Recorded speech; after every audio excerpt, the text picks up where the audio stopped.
C'est vrai que c'est le sujet qu'on aborde souvent maintenant en consultation, hein, quand c'est au mois de juin, au mois de juillet comme ça, on parle du départ un petit peu de vacances, etc.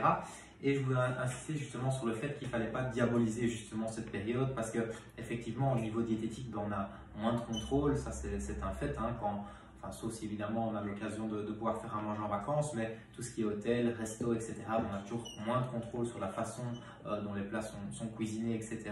Donc mettre son énergie justement dans les choses qui sont contrôlables dans notre assiette. Donc toujours avoir les mêmes repères assez visuels, hein, dès qu'on peut les avoir. Et au resto, toujours essayer d'avoir les mêmes réflexes, c'est-à-dire demander pourquoi pas toujours une portion de crudité ou de légumes en plus, hein, de manière justement à compenser un petit peu le reste qui n'est parfois pas très intéressant. Et c'est vrai que les restos, généralement, les légumes, c'est assez faible comme consommation.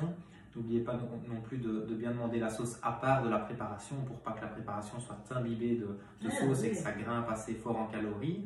Et comme ça, vous dosez vous-même, hein, sur votre viande ou sur votre assiette de pâtes, etc. Un petit peu de sauce pour vous donner quand même ce goût. À côté de ça, voir un petit peu au niveau de votre envie, analyser d'abord la carte. Voir un petit peu quels sont les plats qui vous donnent justement envie et comment voir un petit peu pour les transformer un petit peu en plus diététiques. Il y a souvent du poisson, il y a souvent de la viande. C'est pas parce qu'une viande par exemple est rouge qu'elle sera forcément grasse. Un blanc bleu belge par exemple, ce sera 5% de matière grasse, donc on est dans des taux qui sont raisonnables de viande maigre. Un poisson, c'est très bien. Si on n'a pas l'occasion souvent de le cuisiner à la maison, pourquoi pas profiter du restaurant pour le cuisiner d'une autre façon. Il y a des salades souvent qui sont mises sur la carte, etc. Mais encore une fois, se suivre au niveau des envies. Les entrées et les desserts, c'est pareil. Voir un petit peu une entrée plutôt riche en légumes. Hein. Ça peut être des petites tomates crevettes, ça peut être une tomate mozzarella, ça peut être un gazpacho, ce genre de choses. Et les desserts, voir un petit peu si on a réellement envie d'un dessert après le repas. C'est vrai qu'au niveau des restaurants, souvent, on mange un petit peu au-delà, hein, de ce que mais oui, tout est là. Voilà. Donc, c'est bien de pouvoir profiter, mais il faut bien faire la différence justement entre cette envie de manger, si c'est de la gourmandise, ou si c'est vraiment de la faim, et ne surtout pas céder à la pression qu'il peut y avoir autour de la table où tout le monde prend un dessert et donc on se sent obligé de prendre un dessert alors qu'on n'en a pas forcément envie. Toujours essayer de jauger, se dire si je prends cet aliment ou ce dessert, est-ce que je me sentirai frustré? Est-ce que je me sentirai bien après l'avoir mangé? Est-ce que j'ai envie de le manger? Et si effectivement vous avez envie de le manger, prenez le plaisir de le faire sans culpabiliser après. Je ne connais pas beaucoup de gens qui n'aiment pas prendre les desserts, hein, Louis. Oui, mais il y a parfois des personnes qui ne sont pas forcément sucrées, plus salées, on va dire. Et ça, effectivement, quand on ne ressent pas vraiment l'envie, voilà, on ne tente pas se forcer. Et pourquoi pas garder la glace pour le jour d'après, pour une promenade, ce genre de choses. Mais encore une fois, bien dans la conscientisation de ce qu'on mange. D'accord. Donc c'est vrai qu'on est dans la période où on va aller en vacances, on va se laisser un peu aller à la gourmandise et plus d'extra aussi, parce que voilà, c'est un petit peu involonté, puis on se dit, oh c'est les vacances, on se lâche un peu. Il y aurait peut-être quelque chose à mettre en place, donc surveiller, évidemment, continuer à surveiller quand même un petit peu, mais on peut aussi un peu plus bouger. Tout à fait. Donc c'est vrai que l'activité, gardons en tête justement que le pilier central, on va dire, de la prise de la perte de poids, ce sera toujours cet équilibre entre apport et dépenses énergétiques. Donc si nos apports ont tendance à augmenter pendant la période de vacances, par exemple, pourquoi pas justement compter sur cette activité physique pour justement contrebalancer un petit peu ce surplus d'apport. À côté de ça, n'oubliez pas que cette période de lâcher prise, elle est intéressante dans la prise en charge. Ce sont des moments qui sont sociaux, familiaux, conviviaux, etc. Et ça fait partie de la prise en charge d'avoir parfois des périodes de lâcher prise. C'est aussi une période justement qui est intéressante, qui va vous permettre de vous motiver par rapport à vos objectifs, de remettre à jour certains objectifs, etc. en tête pendant cette période de lâcher prise et de revenir en forme. À côté de ça, aussi se dire que ce n'est pas une semaine dans l'année qui va vraiment faire en sorte qu'on va prendre ou perdre du poids. C'est aussi une force à développer de se dire, voilà, je suis devant une période où j'aurai un petit peu moins de contrôle, où je me ferai peut-être un petit peu plus plaisir, où j'aurai peut-être une stabilisation ou une légère augmentation de mon poids. Mais à côté de ça, je sais que ce sont des kilos transit, comme je les appelle, donc qui ne resteront pas longtemps une fois qu'on remettra notre routine alimentaire en place. Et c'est souvent la même situation, par exemple, lors des fêtes de fin d'année, où on stresse entre Noël et Nouvel An, où on se dit il y a beaucoup d'écarts, etc. Et puis à partir de janvier, dès qu'on reprend une routine alimentaire plutôt saine, c'est des kilos qui repartent aussi vite. C'est ça toujours le drame. Hein. On perd un peu avant pour pouvoir aller sur la plage, et puis pendant qu'on est là, on en prend un petit peu. Bon, après, c'est la rentrée, il faut faire attention quand même. Voilà, et c'est souvent des bonnes ondes, de bonnes résolutions, etc., où on reprend un petit peu à zéro, mais encore une fois, sans culpabilité. Et le but, c'est de se faire plaisir, d'avoir ce plaisir alimentaire qui est présent dans l'assiette à chaque instant. Alors ces hôtels all-in, par exemple, je pense à ça, parce que si on prend un B&B ou si on prend une maison d'eau, un gîte, on cuisinera plus. Mais dans ces all-in, c'est de la grande cuisine, comme on peut appeler ça, un peu industrielle. Donc il y a quand même beaucoup d'apports de sel ou de sucre dans cette alimentation, je pense. C'est sûr que c'est justement la cuisine qui sera travaillée d'une autre façon. Quand on prépare généralement les plats. Maintenant, à côté de ça, encore une fois, se concentrer sur ce qui est contrôlable. La manière de cuisiner, elle est quelque part en dehors de notre contrôle. Donc, si on a le buffet devant nous, c'est à nous de faire les bons choix alimentaires. Donc, par rapport à ça, déjà dans la journée, essayer de garder une structure plus ou moins fixe, avec un petit déjeuner, un repas de midi, un repas du soir et pourquoi pas une petite collation en après-midi. Au niveau du petit déjeuner, n'allez pas vers le sucré. Rappelez-vous que le sucré le matin, ce sera vraiment le premier responsable de coups de pompe, de coups de fatigue, de mauvaise énergie pendant la journée. Allez plutôt vers le salé, une petite omelette avec quelques tranches de pain gris, etc. Gardez le sucré, pourquoi pas pour un dessert, une petite salade de fruits, ce genre de choses. Mais prenez vraiment un petit déjeuner riche en protéines, riche en matières grasses et riche en vitamines, minéraux pour faire le plein d'énergie. Ensuite, lors des autres repas, toujours essayer d'avoir cette structure d'assiette équilibrée, c'est-à-dire moitié légumes, un quart viande, volaille, poisson, œufs, et puis un quart de féculents de type complet si possible. Pour les légumes, n'hésitez pas en entrée de vous faire justement une entrée riche en légumes, pourquoi pas faire une petite entrée de crudité ou un petit potage, ce genre de choses, attendre un petit peu, le temps justement que le message de satiété arrive un petit peu au cerveau, pour ne pas arriver devant le buffet, l'appétit trop ouvert, avoir justement cette faim qui est présente, et c'est justement cette faim qui sera responsable de mauvais choix alimentaires. Donc déjà avoir quelque chose dans l'estomac qui sera rempli de fibres alimentaires, à savoir les légumes, qui nous permettront de voir un petit peu plus clair au niveau des buffets de ce qui est possible de faire. Encore une fois, s'il y a des aliments dans le buffet qui nous donnent envie, pourquoi pas passer à l'acte, justement, succomber à la tentation, c'est très bien aussi. Il y a souvent différentes tailles d'assiettes dans les buffets, donc n'hésitez pas à aller vers les plus petites assiettes pour faire des plus petites portions, pour justement avoir cet effet de plénitude dans l'assiette quand elles sont plus petites, alors que justement quand on prend des grandes assiettes, on aura tendance à mettre beaucoup plus en quantité également. On fait une petite pause musicale et on revient avec Louis dans quelques instants. On se laisse un peu aller, donc ça c'est sûr, et comme c'est les vacances, d'autant plus qu'on va se laisser aller, mon Dieu, parce que les apéros en général, ils sont très longs. Voilà. C'est un petit peu le piège de l'été. Rappelons évidemment que l'alcool est néfaste pour la santé et que effectivement ce ne sera pas votre allié pour la perte de poids. D'abord parce qu'il est très calorique, 1 gramme d'alcool égale 7 calories, donc à terme pour comparer un petit peu, 1 gramme de graisse qui sont tellement diabolisées dans la société, on sera à 9 calories, donc seulement 2 calories en plus, tandis que tout ce qui est protéines, glucides, on sera à 4 calories par gramme. Donc au final, on est un petit peu entre les deux par rapport à l'alcool, 7 calories par gramme, mais c'est surtout que ce sont des calories qui ne servent à rien pour l'organisme, qu'on appelle des calories vides. C'est-à-dire que le premier réflexe du corps quand on va avoir une consommation d'alcool, ça va être d'éliminer cet alcool le plus rapidement possible. Ça veut dire que tout ce qu'il y a autour de cet alcool, cet alcool va tellement perturber le métabolisme, une bonne planche apéro bien salée, vu que le corps sera vraiment concentré sur l'élimination de cet alcool, tout ce qui est à côté, c'est-à-dire les protéines, les glucides, les lipides, etc. à côté, seront stockés beaucoup plus facilement par l'organisme sous forme de tissu adipeux. C'est ça un petit peu le problème qu'il y a avec l'alcool. Et donc justement, rappelons évidemment qu'il faut respecter ce genre de recommandations, etc. Ces apéros, c'est bien quand ils sont conviviaux, mais gardez toujours en tête avec modération.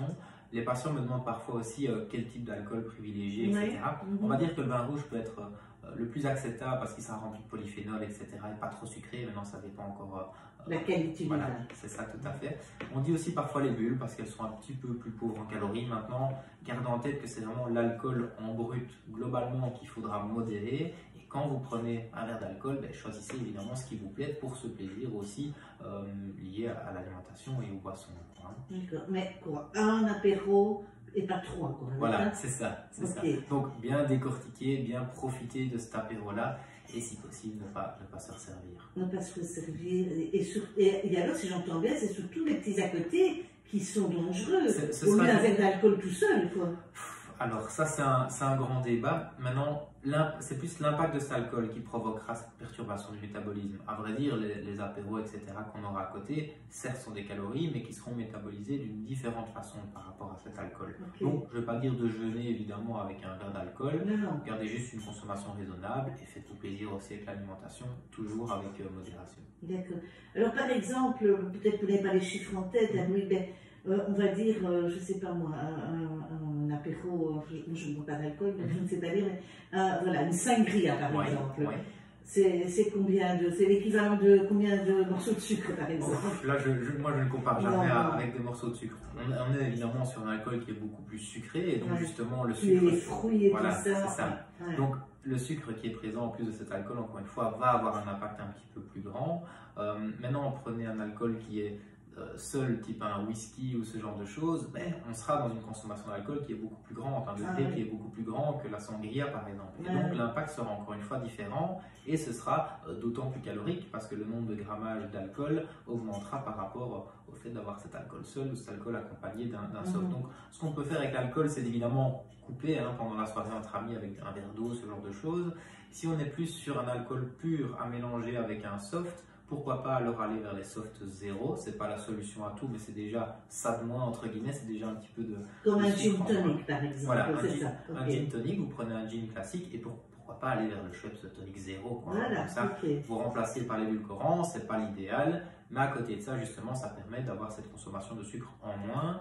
Par exemple, un blanc coca aussi, prenez un blanc coca zéro. Si vous prenez, si vous avez tendance à boire de la bière ou du mazout, par exemple, vous prenez du coca zéro à la place du coca normal pour le mazout, enfin ce genre de choses. Ah oui, donc ça aide quand même de prendre ces boissons zéro. Oui, ça ne va pas évidemment résoudre la problématique de l'alcool, mais ça peut en effet aider à un certain pourcentage. D'accord, d'accord.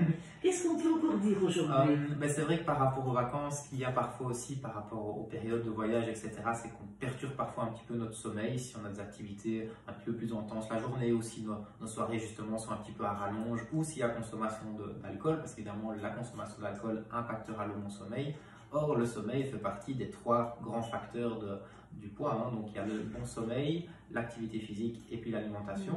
Le bon sommeil, justement, le fait d'avoir des nuits plus courtes ou d'avoir un endormissement qui est moins intense, un sommeil qui est moins profond, pourra impacter justement le poids, pas directement, mais justement en jouant sur les hormones du corps. Donc, effectivement, il y a toujours un dérèglement hormonal qui est fait après des nuits courtes, où justement ce dérèglement hormonal pourra créer justement une ouverture plus grande d'appétit. Et donc soyez justement attentifs aux signaux de votre corps par rapport à ça et essayez évidemment d'avoir des nuits complètes. D'accord, donc la qualité du sommeil est aussi un facteur pour le surpoids. Bien sûr, tout à fait. Et c'est pour ça que parfois lors de travail de nuit, ce genre de choses, c'est parfois plus compliqué de mettre les choses bien en place parce que finalement ce sommeil qui n'est pas totalement réparateur peut parfois être néfaste pour la prise de poids. Pendant les vacances, on fait des petites siestes. Donc ça, c'est bon. Ça peut être intéressant. Rappelons toujours qu'une sieste ne remplace jamais une bonne nuit de sommeil. Une sieste peut être positive, ça dépend aussi du ressenti. Je pense que c'est très individuel. Une sieste, par exemple, de 20 minutes, on sait que ça peut être efficace.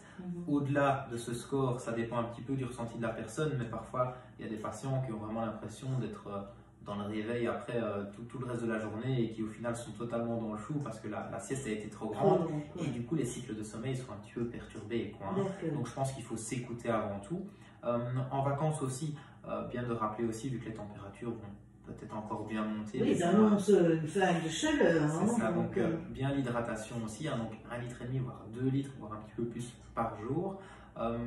N'hésitez pas aussi à vous servir des aliments riches en eau, les fruits, les légumes, etc. pour rester hydraté toute la journée. D'accord. Donc effectivement, ils annoncent une vague de chaleur à partir de la semaine prochaine.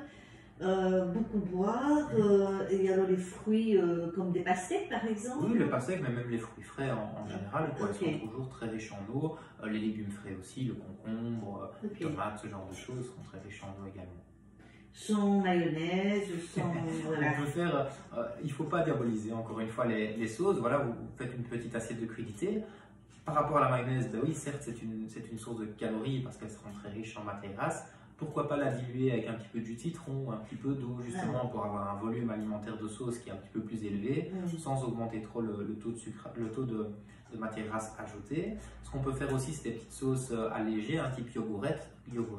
yaourette, pardon, Ouais, c'est ça, je vais y arriver. ouais, ouais. Un petit peu de fromage blanc, par exemple, avec un petit peu de fromage à l'ail, vous mélangez ça un petit peu, ça fait une forme un petit peu liquide, et justement, ça permet d'avoir cette petite sauce salée en apéro, quoi, hein. Il y a aussi, qu'est-ce qu'il y a d'autre comme recette? Ben, un patient m'en a présenté une, justement, avant de venir. Il avait mis une pointe de moutarde, une pointe de ketchup, et il avait allongé ça avec... je pense que c'était un yaourt du Skir, je pense, et du coup, ça faisait une texture assez sympa apparemment, donc pourquoi pas la tester. Et n'oublions pas évidemment les assaisonnements plutôt riches en oméga 3 pour les crudités, donc tout ce qui est l'huile de colza, l'huile de lin, l'huile de noix, etc. Et l'huile d'olive sera préférée plutôt pour la cuisson. Ah oui, d'accord, plutôt que cru.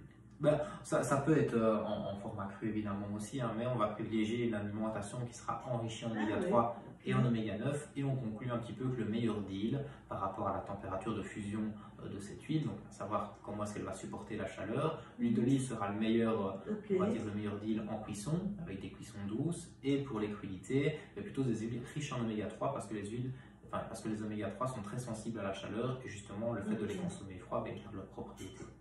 Et on est mieux de cuisiner donc à l'huile d'olive ou au bon beurre de ferme? Mais le bon beurre de ferme, il sera très riche en acides gras saturés, hein, c'est les acides gras qu'on va tenter de limiter.